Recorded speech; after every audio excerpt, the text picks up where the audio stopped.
បាទសូមនំអរកាយនឹងគោរពជំរាបសួរបងប្អូននាយករដ្ឋាភិបាលមេមីងទាំងអស់គ្នាជាទីគោរពស្រឡាញ់រាប់អានសូមស្វាគមន៍មកកាន់វីដេអូតម្រុយឆ្នោតយួន VIP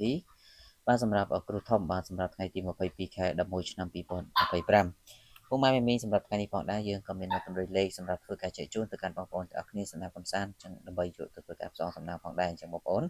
ក៏កុំភ្លេចជួយចុច follow page ចុច like ចុច share ទាំងអស់គ្នាដើម្បីទទួលបាននូវលេខសំណាងបាទជារៀងរាល់ថ្ងៃបាទអញ្ចឹងយើងចូលទៅកាន់តម្រុយរបស់យើងតែម្ដងសម្រាប់វេលាម៉ោង1កន្លះឆ្នោតជូនថ្មីថ្ងៃទី22ខែ11នេះបាទពុកម៉ែមីបងប្អូនលោកយាយតាទាំងអស់គ្នាសូមធ្វើការលេងខ្ទង់អធិស្ឋានលេងខ្ទង់30និងខ្ទង់60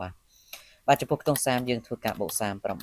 39លេង ABCD បាទហើយចំណែកខ្ទង់60យើងយក64 65បាទសម្រាប់ធ្វើការផ្សងសំណាង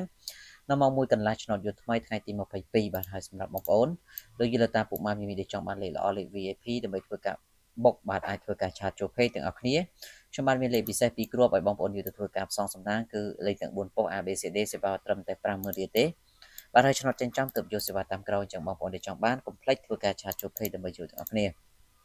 បាទសម្រាប់ម៉ោង4កន្លះឆ្នោតយន្តចាស់ក៏ដូចគ្នាគឺមានលេខល្អពីរគ្រាប់សម្រាប់ចែកជូនទៅកាន់បងប្អូនអញ្ចឹងបងប្អូនកុំភ្លេចឆាតចូល page ទាំងអស់គ្នាបាទសម្រាប់ម៉ោង6កន្លះវិញពុកម៉ែមីសូមលេខខ្ទង់7និងខ្ទង់40បាទចំពោះខ្ទង់7យើងបូក71 72ធ្វើការបុក ABCD បាទហើយចំណែកខ្ទង់40យើងយក45 46បាទអញ្ចឹងសម្រាប់បងប្អូនដែលចង់បានលេខល្អកុំភ្លេចធ្វើការឆាតចូល page ទាំងអស់គ្នាអរគុណជូនពរសំណាងល្អទាំងអស់គ្នាសូមគោរពលា